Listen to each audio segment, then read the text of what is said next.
अस्सलाम back to my channel yes academy. तो यहाँ पे हम एप्लीकेशन और ईमेल्स को देखेंगे कि हमने बेसिकली लिखनी कैसे है। सबसे पहले मैं आपको बताऊंगी कि तरीका क्या होता है और फिर हम टॉपिक्स के हिसाब से डिस्कस करेंगे कि फी कंसेशन की कैसे लिखनी है, इसमें क्या क्या चीजें होनी चाहिए, लास्ट मेन पॉइंट्स क्या होने चाहिए। उसके अलावा जितने भी टॉपिक्स हमारे पास मौजूद हैं हम उसके हिसाब से देखेंगे कि हमने इसमें लिखना क्या है। पूरी एप्लीकेशन में आपके साथ और ईमेल शेयर करने वाली हूँ।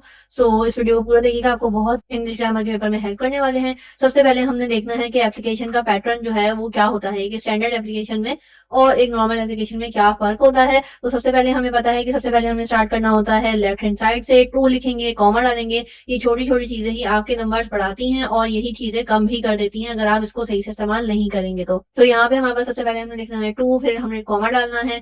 टू का टी कैपिटल लिखिए, हर लाइन का हर फर्स्ट लेटर बड़ा लिखिएगा यानी कैपिटल लिखिएगा। टू द प्रिंसिपल ऑफ, ठीक है, एक्स वाई जी स्कूल, हमने एक्स वाई जी ही लिखना होता है। हम कभी भी अपने स्कूल का या किसी भी स्कूल का नाम नहीं लिखेंगे जब हम बोर्ड में एप्लीकेशन लिख रहे होंगे, ठीक है।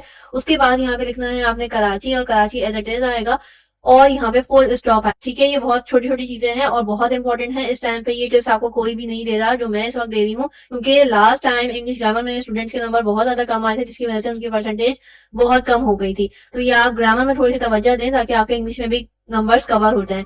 उसके अलावा सब्जेक्ट में हमने लिखना होता है कि हमारे पास बेसिकली सब्जेक्ट क्या है, रिक्वेस्ट टू, यानी कि किस लिए आप एप्लीकेशन लिखनी है। सब्जेक्ट में आता है कि क्या वजह है जो आप एप्लीकेशन लिखना चाह रहे हैं। उसके अलावा यहाँ पे हमारे पास नेक्स्ट आ जाएगा हमारे पास एक लाइन का गैप देने के बाद रिस्पेक्टेड सर या मैडम, आप कुछ भी लिख सकते हैं, ठीक है। उसके बाद आएगा हमारे पास with due respect and I beg to state that, ये मैं आपको बताऊंगी बीच में मैटर लिखना क्या है। और साइड में हमारे पास आएगा थैंक यू और यहाँ पे आएगा योर ओबीडेंटली, ठीक है। ओबीडेंटली मतलब होता है फर्मा बरदार, ठीक है। जब भी आप एप्लीकेशन लिखेंगे और प्रिंसिपल को लिखेंगे खास तौर पे, तो फिर आपने ओबीडेंटली लिखना है, ठीक है। नीचे एक्स वाई जी ही आएगा। आप बोर्ड एग्जाम में अपना नाम मत लिखिएगा। उसके अलावा क्लास ऑफ, आपने क्लास पूरी लिखनी है, 9 क्लास 10 क्लास या फर्स्ट ईयर सेकंड ईयर जिसके भी स्टूडेंट हैं, लेकिन आपने अपना नाम नहीं लिखना, अपने कॉलेज का या स्कूल का नाम नहीं मेंशन करना।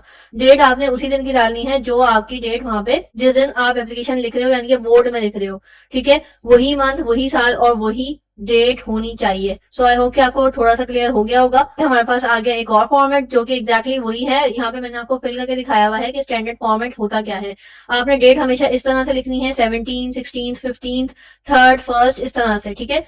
कभी भी सिर्फ डिजिट नहीं लिखते, खासतौर पे एप्लीकेशन लेटर्स के अंदर। नेक्स्ट हमारे पास यहाँ पे जो बीच में आपको दिख रहा है ये मैंने आपको मंथ यानी कि स्पेलिंग में लिखना है, आपने नंबर में नहीं लिखना।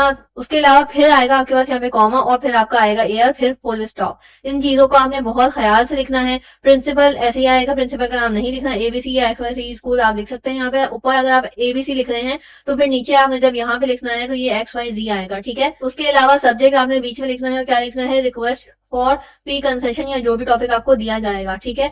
और ये आ गया हमारे पास इस तरह। अब मैं आपको शो कराती हूँ कि किस तरह से आपने बेसिकली एप्लीकेशन लिखनी है। सो ये हमारे पास आ गई application to visit Pakistan steel mill, ठीक है। अगर आपके पास इस तरह का क्वेश्चन आया कि आपने हेडमास्टर या हेडमिस्ट्रेस को लिखना है कि स्कूल की तरफ से आप स्टील मिल को विजिट करना चाह रहे हैं, तो ये आपने इस तरह से लिखनी है कि आपने अरेंज करना है ट्रांसपोर्ट वगैरह, तो हम जाना चाह रहे हैं और वहां पे विजिट करना चाह रहे हैं। तो फिर सबसे पहले आपने क्या लिखना है, प्रिंसिपल, हेडमिस्ट्रेस या हेडमास्टर, इन तीनों में से कोई एक चीज आप लिखेंगे। X y z school as it is आएगा, कराची एज इट इज आएगा। सब्जेक्ट में हमारे पास क्या आ गया यहाँ पे इस वक्त, permission to visit Pakistan steel mills, ठीक है।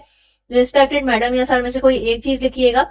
अब आ जाते हैं कि लिखना क्या है। तो इसमें लिखना ये है कि with due respect I back to state that में कॉमा बीच में आना लाजमी है। आई कैपिटल बनेगा क्योंकि मैं कह रहा हूँ। I back to state that the students of class, जो भी आप क्लास जिस भी क्लास के स्टूडेंट है, wanted to visit the steel mills Karachi. We shall be accompanied by 3 of our senior teachers. This trip will beneficial trip for us, from which we can make increment in our knowledge and watching how machine actually work. आपने reason भी देना है कि आप जाना क्यों चाह रहे हैं, क्या वजूहात हैं जो आप जाना चाह रहे हैं, किस वजह से, यानी कि यहाँ पे लिखा हुआ है कि नॉलेज में हमारा इजाफा होगा। उसके अलावा बेनिफिशियल ट्रिप होगा हमारे लिए, यानी कि फायदेमंद रहेगा। Can also pick value information for the forthcoming technical exhibition. Technical exhibition भी आपको उसकी नॉलेज मिलेगी, क्या क्या चीजें होती हैं, ये सारी चीजें आपने मेंशन करनी है। We will be grateful to you if you allow us to visit Pakistan steel mills and make necessary arrangement for transport. Basically हमने क्या लिखना था कि उनको अरेंज करना है ट्रिप की ट्रांसपोर्ट, तो वो हमने यहाँ पे मेंशन कर दी है और ऊपर हमने वजह बता दी है कि हम जाना क्यों चाह रहे हैं। इस तरह से आपने लिखनी है और हमेशा जब भी आप पहला और दूसरा पैराग्राफ स्टार्ट करेंगे तो इनको बराबर में यानी कि स्केल से लाइन खींचने के बाद जितना सिखाया जाता है ना, तो इस तरह से डब्ल्यू और डब्ल्यू बिल्कुल लाइन में होना चाहिए और यहाँ पे भी एक उंगली का गैप देना है और यहाँ पे भी एक फिंगर का गैप लाजमी है आपके मार्जिन लाइन से, ठीक है। नेक्स्ट आपके पास यहाँ पे थैंक यू आ जाएगा, यहाँ ओबीडियंट आ जाएगा, नाम आपने लिखना नहीं है और क्लास आपने अपने हिसाब से ही लिखनी है, चाहे वो 9 हो, मैट्रिक हो, जो भी क्लास हो, ठीक है। ये एक हमारे पास पेपर पैटर्न आ गया। नेक्स्ट हम देखते हैं एक और एप्लीकेशन का पैटर्न। नेक्स्ट हमारे पास आ गया करेक्टर सर्टिफिकेट के लिए। तो करेक्टर सर्टिफिकेट इशू करने के लिए हम इस तरह से लिखेंगे। सिमिलरली ऊपर भी प्रिंसिपल, हेडमिस्ट्रेस या हेडमास्टर जो भी आपको क्वेश्चन में दिया जाएगा आप उसी में से ही उसी के अकॉर्डिंग लिखेंगे। अगर प्रिंसिपल लिखा हुआ है तो प्रिंसिपल ही यहाँ पे मेंशन करिएगा। हेडमास्टर या हेडमिस्ट्रेस को लिखने के लिए दी है तो वही मेंशन करिएगा। जिस चीज को जिस बंदे को लिखने के लिए दी जा रही है आपने वही मेंशन करना है, इसीलिए यहाँ पे तीनों ऑप्शन दे दिए हैं। इसके अलावा सब्जेक्ट आएगा हमारे पास, need for a character certificate. Subject आपने लिखना लाजमी और कैपिटल लेटर्स में लिखिएगा तो ज्यादा अच्छा है और इसको सेंटर में करके मार्कर से लिख दिएगा तो ज्यादा बेहतर है। उसके अलावा रिस्पेक्टेड मैडम या सर में से एक लिखना है। अगेन आप ऊपर क्या लिखते हैं, अगर हेडमिस्ट्रेस लिखेंगे तो फिर आपने यहाँ पे मैडम लिखना है। इसके अलावा नेक्स्ट आपके पास क्या है, पैराग्राफ स्टार्ट करना है। अगेन आपने एक फिंगर का यहाँ से गैप देना है मार्जिन लाइन की तरफ से एंड स्टार्ट करना है। I have the honour to inform that I have pass the matric with A grade from your school. आपने बताना है कि आपने किस ग्रेड से मैट्रिक आपने पास किया है और आपके स्कूल से किया है। Now for taking admission in the college I shall need a character certificate. Lot of people asking for the character certificate. जब हमने कैप में जमा करवाना था तो स्टूडेंट के पास नहीं था और सर स्कूल वाले तो खुद से ही दे देते हैं, खुद से इशू कर देते हैं, लेकिन कुछ स्कूल नहीं करते हैं तो उनके लिए आपके पास एक एप्लीकेशन का पैटर्न आ चुका है। अब आपको कोई परेशानी नहीं होनी चाहिए, आप यही एग्जैक्टली एप्लीकेशन लिख सकते हैं और दे सकते हैं स्कूल के अंदर ताकि आपको करेक्टर सर्टिफिकेट इशू हो जाए। आपको कॉलेज में जरूरत होती है। आई therefore request you to issue a corrector certificate, I'll be great this act of kindness। ठीक है, आप नीचे इस तरह से आएगी। आगे आपके पास एप्लीकेशन, ठीक है। ये हमारे पास एक और पैटर्न है। हर तरह की एप्लीकेशन डिफरेंट तरीके से लिखी जाती है, बीच का मैटर अलग होता है, रीजन देना होता है, सारी चीजें बतानी होती है। हमारे पास पूरा ओवरऑल आ गया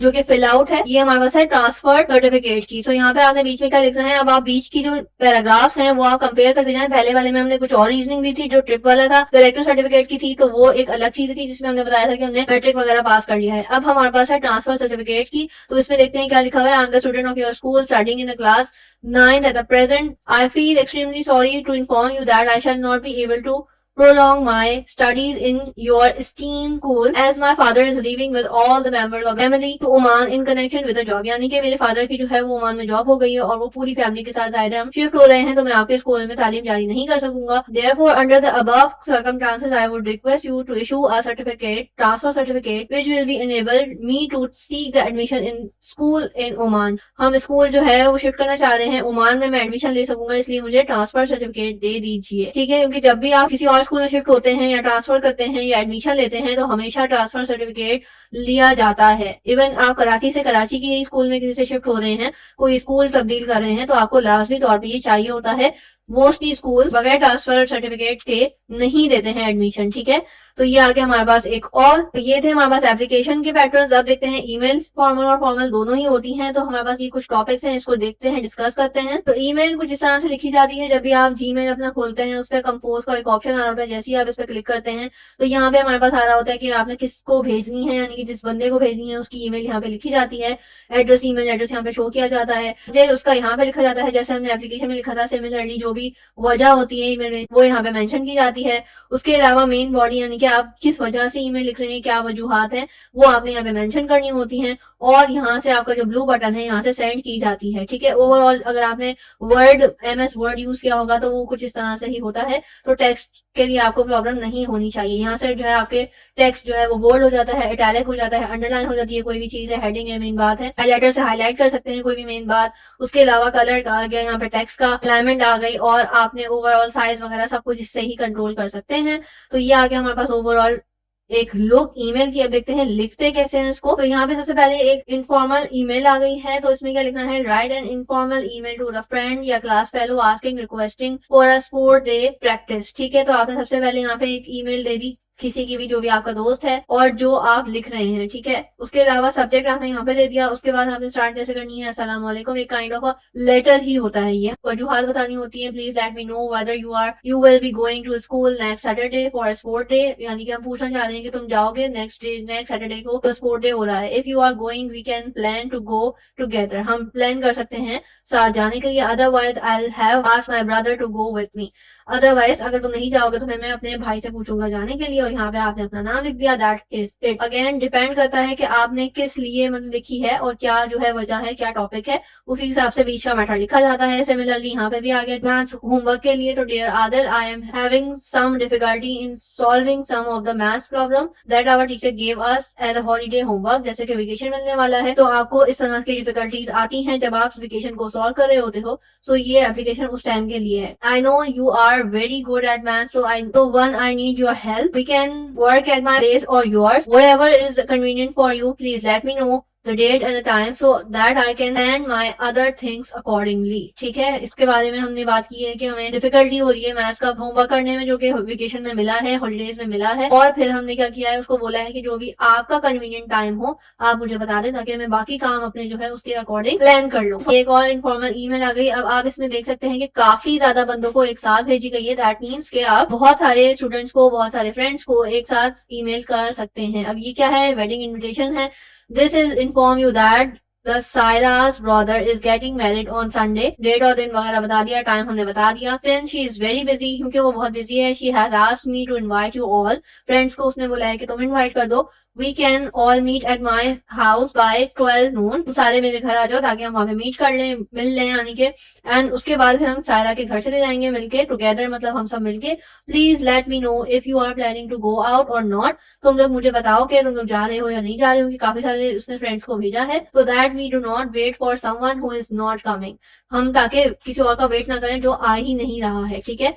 I hope everyone can come, उम्मीद करती हूँ कि सारे ही मिलेंगे, सारे ही आएंगे। We will have great fun, हमें बहुत मजा आएगा। And Saira will be happy, और सायरा भी खुश हो जाएगी। सो नेक्स्ट हमारे पास है एक और इनफॉर्मल ईमेल, जिसमें हमने बताना है work individually and write informal email to a friend class asking requesting for something that you need, ठीक है। उसके अलावा हमारे पास यहाँ पे जिस तरह से हमने मैटर लिखना है, यानी कि बीच की बॉडी लिखनी है, वो क्या है, डियर एबीसी, यहाँ पे हम कोई भी नाम लिख सकते हैं।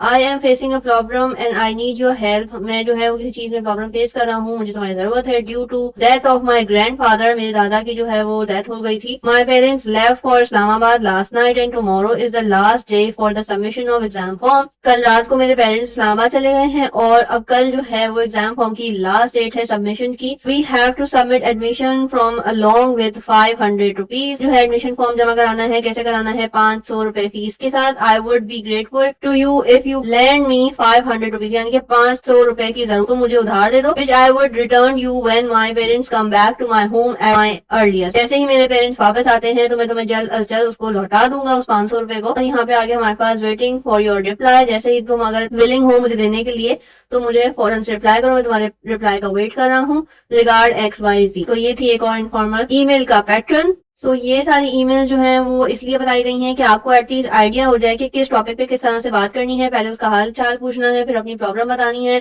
फिर उसका सॉल्यूशन भी बताना है साथ ही, और उसके बाद उसके रिप्लाई का वेट करना है। तो ये इस तरह से अगर आप हर ईमेल लिखना चाहेंगे तो आप इजीली लिख सकते हैं। सबसे इजीएस्ट वे है ईमेल लिखने का, और एप्लीकेशन का ही मैंने आपको बता दिया कि किस तरह से डिफरेंट बीच में चीजें आपने लिखनी होती हैं। कहीं आपने स्कूल के बारे में बताना होता है, कहीं आपने अपनी क्लास के बारे में बताना होता है, कहीं आपने अपनी सिचुएशन के बारे में बताना होता है। जैसे हमने ट्रांसफर सर्टिफिकेट और करेक्टर सर्टिफिकेट में दोनों में डिफरेंस देखा था। तो ये थी आज की मेरी वीडियो। आई होप कि आपके लिए हेल्पफुल हुई होगी। आने वाली वीडियोस के अंदर हम और भी ज्यादा इंग्लिश ग्रामर के रिलेटेड चीजें सीखने वाले हैं, समझने वाले हैं। तो मेरे चैनल को सब्सक्राइब कर लें, शेयर करिएगा फ्रेंड्स के साथ, दुआ में याद रखिएगा। अल्लाह हाफिज़।